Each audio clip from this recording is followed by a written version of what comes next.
Gracias, Señor, que podemos entrar confiadamente ante el trono de la gracia de Dios. No estar solo acá en San Salvador, en esta iglesia, sino que por medio de Jesucristo, estar ante tu trono mismo, Dios, mostrándonos, pero acercándonos como hijos amados, hijas amadas, a adorarte.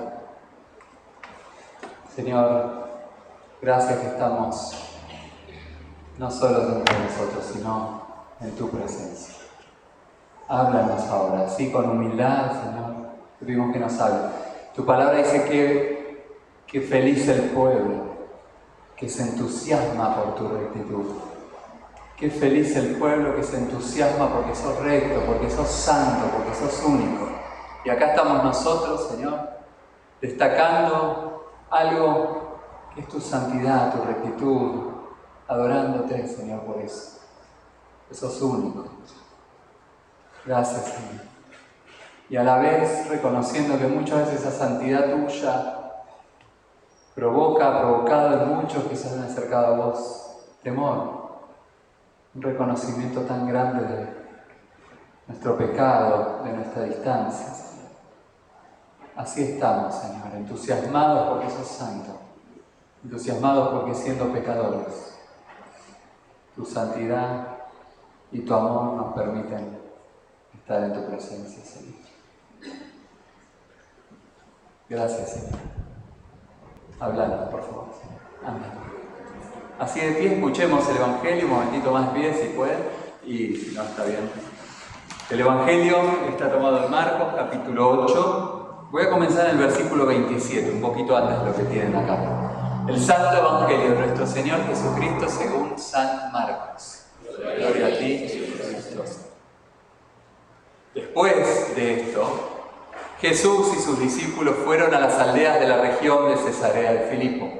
En el camino Jesús preguntó a sus discípulos: ¿quién dice la gente que soy yo?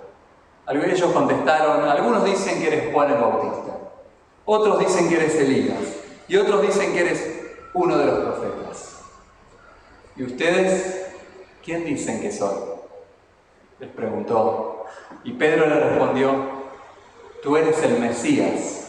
Pero Jesús les ordenó que no hablaran de él a nadie. Jesús comenzó a enseñarles que el Hijo del Hombre tendría que sufrir mucho y que sería rechazado por los ancianos, por los jefes de los sacerdotes y por los maestros de la ley. Les dijo que lo iban a matar, pero que resucitaría a los 3 días. Esto se lo advirtió claramente. Entonces Pedro lo llevó aparte y comenzó a reprenderlo. Pero Jesús se volvió, miró a los discípulos y reprendió a Pedro, diciéndole: apártate de mí, Satanás, tú no ves las cosas como las ve Dios, sino como las ven los hombres.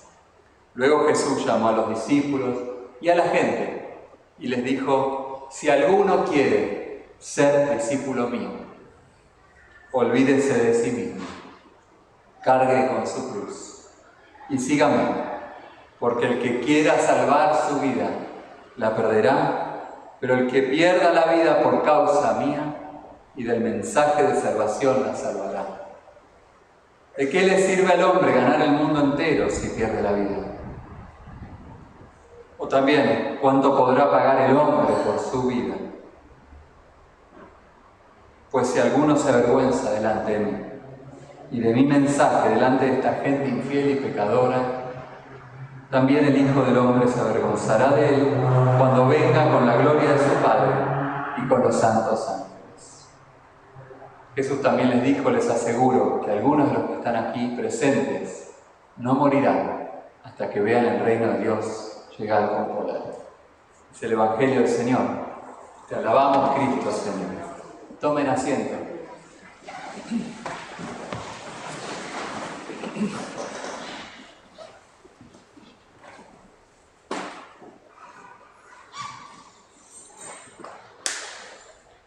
Estamos leyendo un momento en el relato, en el armado del Evangelio de Marcos, uno de los 4 evangelios de la vida de Jesús. De esos 4, acá tenemos uno, el más breve, y en el momento, en la mitad del libro, el momento bisagra, crucial de todo el relato que va llevando Marcos. No solo del relato de Marcos, sino que es lo que sucedió en la vida de Jesús. Es un momento importantísimo lo que acabamos de leer, para entender a Jesús, para entender de dónde venía, a dónde se dirigía, qué buscaba, quién era este Jesús. Entonces, es un momento clave, ¿sí? Así como la semana pasada leímos también un momento muy importante, pero era el primer capítulo de Marcos, básicamente. Recordábamos tres cosas, repito, a recordar la semana pasada, lo que se leyó, y compararlo con este momento. Jesús se acercó al Jordán, donde Juan el Bautista estaba bautizando, es bautizado, y en ese momento dice, se oye una voz del cielo, desciende el Espíritu Santo, y la voz dice, tú eres mi Hijo amado, en quien me deleito, en quien me complazco. Después de eso, no lo sientan en una mesa a disfrutar, a festejar, no sé, el bautismo y hacer la fiestita, sino que dice que el mismo Espíritu Santo que descendió sobre Jesús en ese momento, lo lleva al desierto a ser probado, tentado. Entonces el segundo acto que leímos la vez pasada era la prueba, la tentación en el desierto. Y ahí aparece Satanás probando, tentando a Jesús con tres tentaciones que Agustín, nos explicó bastante bien la otra vez, diferentes áreas en las que nos tocaban, no solo a Jesús, sino a todos esas tentaciones. Y el tercer paso después de eso, que Marcos lo hace muy rápido, bautismo, desierto, y después ministerio público. Arranca, por eso digo que es un momento crucial en la vida de Jesús, se anuncia quién es, Él soporta la tentación, como uno de nosotros fue tentado, pero Él vence para que nosotros en Él encontremos sostén en la tentación. Es anunciado que es el Hijo de Dios para que nosotros miremos a Él con atención, y Él luego va públicamente y empieza su ministerio. Las dos frases que usa son las primeras para anunciar el mensaje de Jesús, para no olvidar de qué se trata. Si te olvidas la Biblia, no te olvides por lo menos lo primero que Jesús dijo cuando salió del desierto y anunció: ha llegado el tiempo, el reino de Dios está cerca. Arrepiéntanse y crean con fe las buenas noticias del Evangelio. Entonces, sencillo, tres cosas. La semana pasada, un momento inicial de la vida de Jesús, del ministerio de Jesús, un momento clave. ¿Quién es? El Hijo amado de Dios. Este Hijo amado de Dios, luego siendo tentado, probado, pero venciendo la tentación, y luego invitando a todos a entrar al reino de Dios. Ese es Jesús. Y con un mensaje clarito: arrepiéntanse y confíen. ¿Qué pasa acá? Más o menos lo mismo, vamos a decir. Este otro momento clave en la vida de Jesús, Jesús pregunta, mientras camina con los discípulos, ¿quién dice la gente que soy? Y ahora vamos a ver qué dice. Pero está esta cuestión: ¿quién es Él? ¿Y qué va a hacer Él? Segundo, la tentación. La semana pasada leíamos, el diablo lo dejó por algún tiempo. No es que se terminaron todas las tentaciones después de pasarlas por una vez. Y acá es donde Jesús identifica que la tentación vuelve, cuando dice: apártate de mí, Satanás, a unas palabras de Pedro, una sugerencia de amor de Pedro, una preocupación de Pedro por él, pero no, ahí Jesús identifica, ese fue el momento en que el diablo volvió a tentar. Y tercero, Jesús invitando a todos a seguirlo, a ser sus discípulos. No lo mismo que al principio, en este otro momento importante, cumbre de la vida de Jesús, pero nos da una profundidad mayor para entender a Jesús. ¿Quién es Jesús? ¿Es el Hijo amado de Dios? Sí, es el Hijo amado de Dios. Pero la gente, ¿qué dice de Jesús? Dios dijo que es su Hijo. Lo que la gente diga no va a cambiar lo que es en sí. Pero Jesús pregunta: ¿qué dice la gente que es?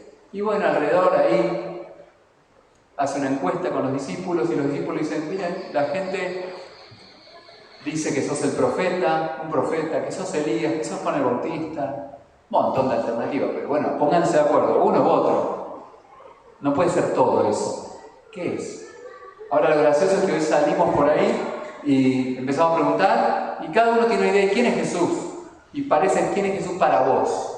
¿No? O sea, vale lo que es para vos, lo que es para vos, para lo que es para... Y él al fin de cuentas es un armado ¿de qué? De nuestra sociedad, un armado de las ideas de cada uno, es lo que cada uno quiere que sea para sí. Pero ¿quién es él? Él es quien dice Dios que es. No es lo que cada uno se le ocurre. Cada uno puede pensar lo que quiera de mí, pero yo soy Hernán y hago lo que hago, y Dios conoce perfectamente mi intimidad y lo que soy, mi corazón. En realidad lo que yo soy no está en lo que cada uno piensa en mí.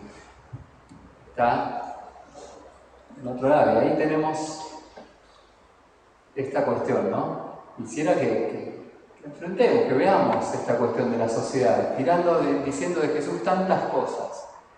O vos mismo, tal vez pensando en Jesús, diferentes variables, posibilidades, y entonces no dándole importancia a ninguna de todas esas opciones. Porque bueno, puede ser un profeta, puede ser lo otro, fue bastante bueno enseñando, puede ser el Hijo de Dios.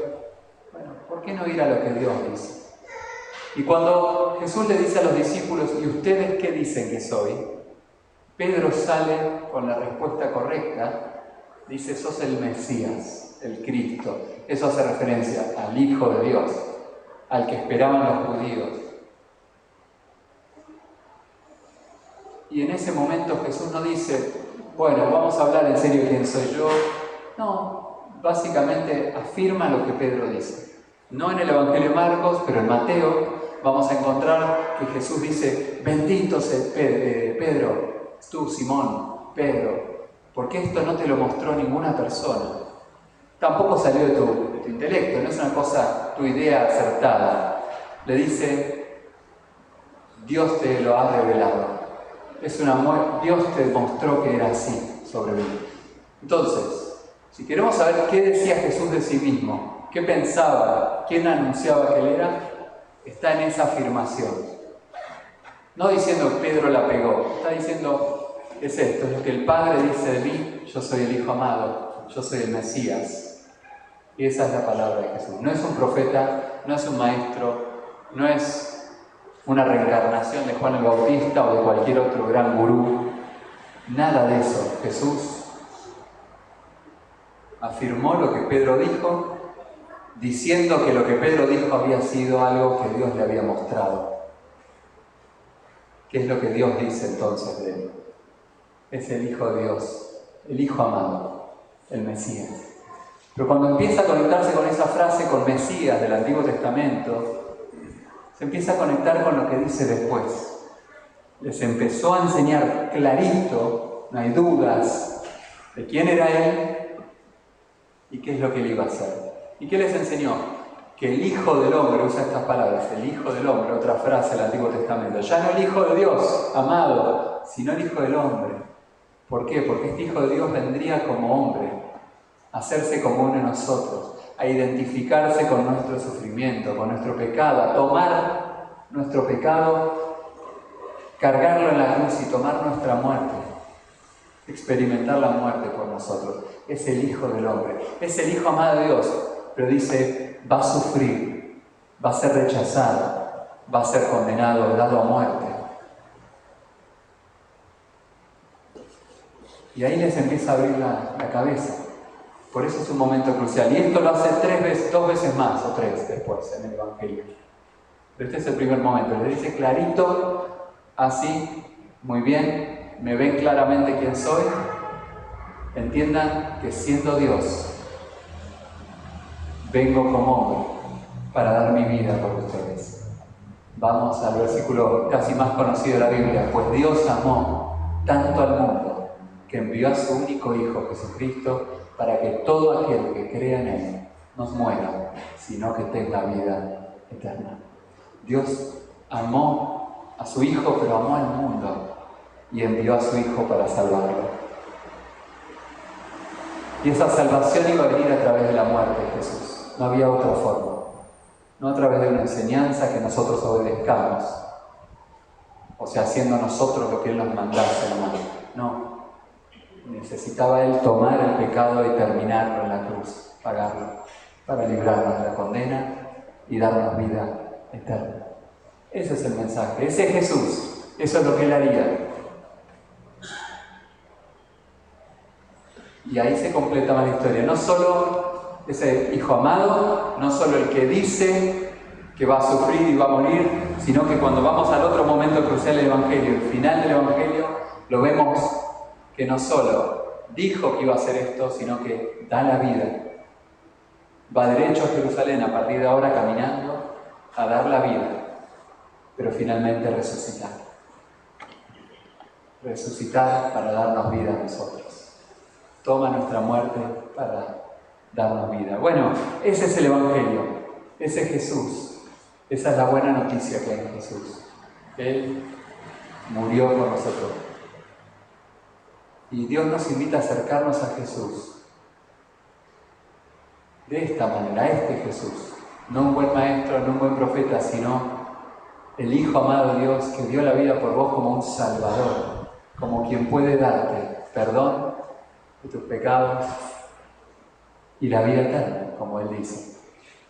Porque Él también habló de resucitar. No solo dijo cosas que podían estar en su poder, es decir, yo voy a Jerusalén, provoco a los líderes ahí y bueno, me van a matar. No, además dijo, voy a resucitar. O sea, cualquier loquito puede decir, y sí, voy a morir pasado mañana y se tira abajo de un puente.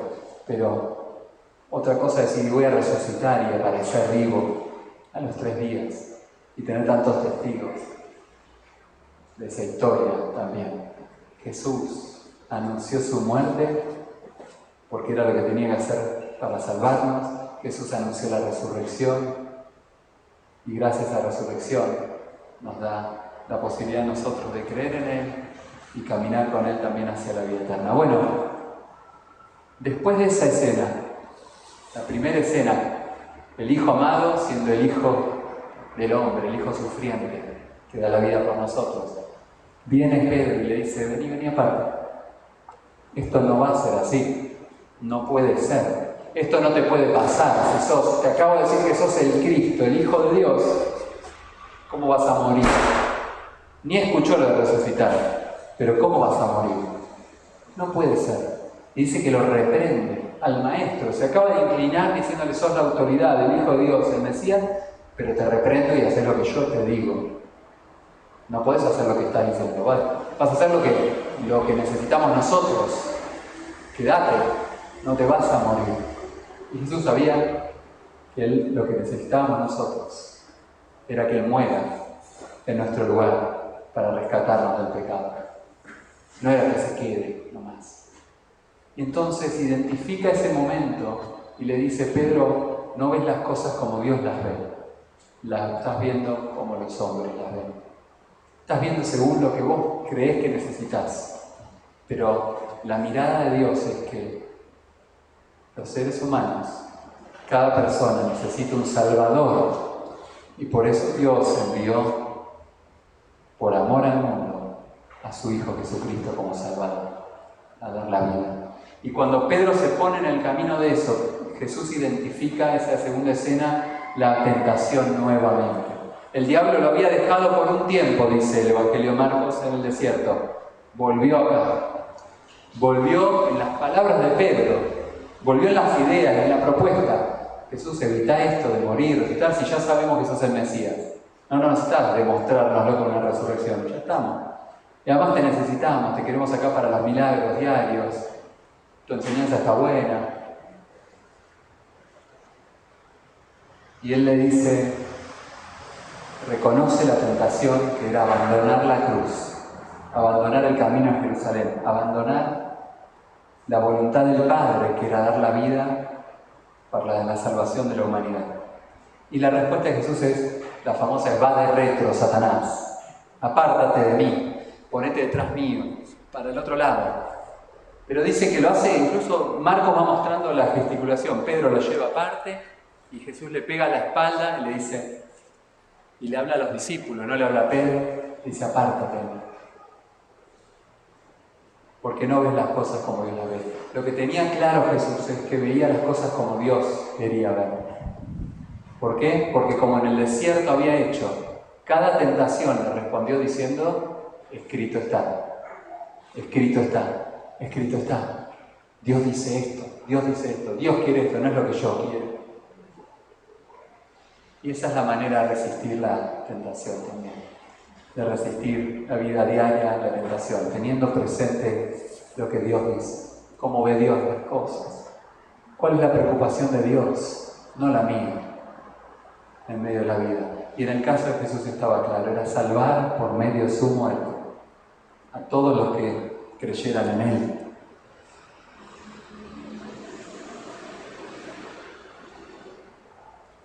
Y nos da una pauta interesante para nosotros, ¿no? Necesitamos salvación. Encontramos en que Jesús es nuestro Salvador. Tal vez ya hemos creído en Él, confiado que Él perdonó nuestros pecados al pedirle perdón, pero nos recuerda que no termina ahí la cosa. Que siempre tenemos que estar en guardia, conociendo la voluntad de Dios, en guardia porque Satanás y la tentación va a volver una y otra vez a nuestra puerta.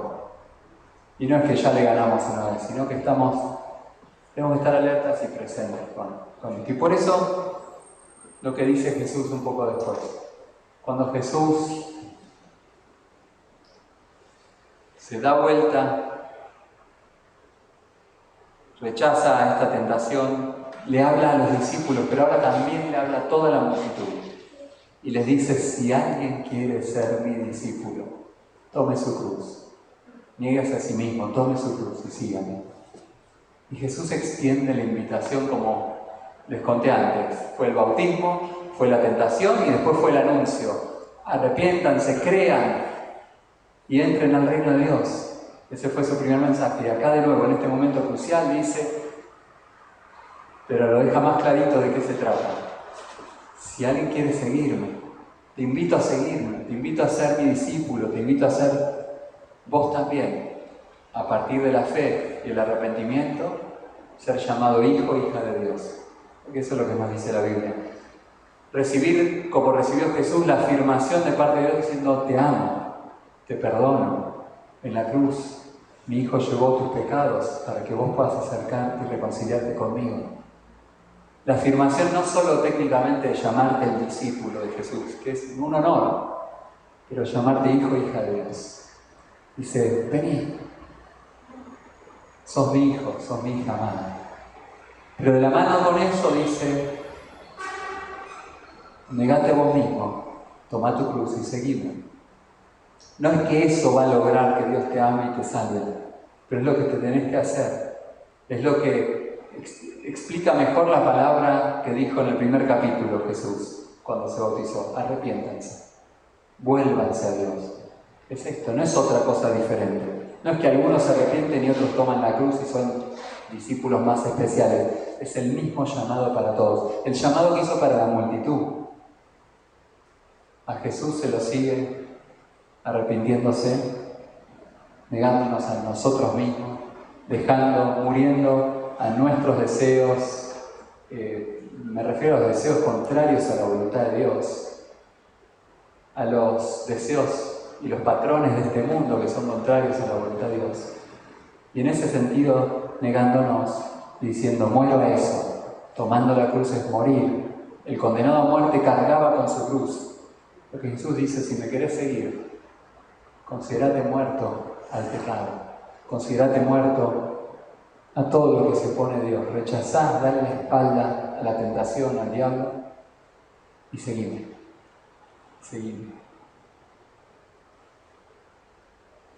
Y eso se hace una vez y se repite porque la tentación vuelve. Y muchas veces nos enredamos. Entonces, tenemos acá el final de la escena. Jesús se abre a todos esta invitación. No es para algunos monjes o pastores o líderes o gente que más reza o lo que sea. Es para todos. El llamado, cuando Jesús te llamó y te invitó a ser su hijo, incluyó esto. Morí a vos mismo, toma la cruz y seguí.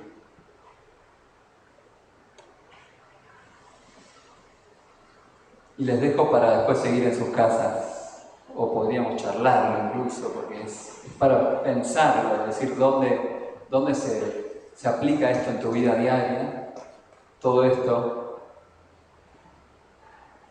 que dice, ¿de qué le sirve al hombre ganar el mundo si se pierde la vida? ¿Cuánto podrá pagar el hombre por su vida? Dice. ¿De qué te sirve ganar el mundo si te perdés la vida? Porque por tu vida, por más que tengas un montón de cosas y honores y títulos y aplausos o medallas o lo que quieras, ¿cuánto de eso te va a servir para pagar por tu vida? Dice Jesús, nada. Él te está ofreciendo la vida gratuitamente por su evangelio. Pero acá dice eso muy claro, dice, porque el que quiere salvar su vida la perderá. Pero el que pierda la vida por causa mía y del mensaje de salvación la salvará. El que toma de Jesús, se aferra a Él, va a salvar su vida. Ver nuevamente este anuncio de que va a haber vida eterna para esa persona. Pero bueno, en el día a día podemos seguir preguntándonos esto. ¿Qué significa esta tentación, esta mirada que tienen los hombres, el ser humano, esta mirada animada por el diablo de querer ganar el mundo, que es tan tentadora, tan peligrosa, y Jesús dice, nos pone al punto de poder perder la vida, poder enredarnos tanto en la belleza de todo eso, que perdamos de vista a Jesús, que es el que nos ofrece realmente una vida con Dios, una vida eterna. Te invito a orar, te invito a pensar en vos, pensar quién es Jesús. Si consideraste realmente quién es Jesús, no para vos o para los demás, sino si consideraste lo que Él dice ser. El Hijo de Dios que vino a salvarnos. Si estás acompañando tu vida con la mirada de Dios en las cosas, con la palabra de Dios.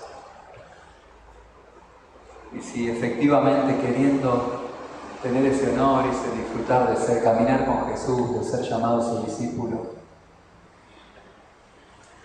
pudiste dar ese paso de fe, de confianza, de renunciar a tantas otras cosas que parecen valiosas para agarrar esto, agarrar el regalo de su perdón y su amor. Señor, gracias por tu palabra, gracias porque nos desafías a los que estamos quizás recién empezando a pensar en vos o considerando si sos Dios, si podemos seguirte, considerando lo que hiciste en la cruz por nosotros. Como también nos desafías a los que caminamos hace años, como tus discípulos. Ayúdanos, Señor, a permanecer día a día tomando nuestra cruz y siguiéndote. O sea, arrepintiéndonos, dejando de lado las cosas vanas de este mundo que no dan vida y confiando y recibiendo tu perdón, la vida que nos das y la fortaleza para vivir diariamente libres de toda tentación. En el nombre del Padre, del Hijo y del Espíritu Santo lo pedimos. Amén.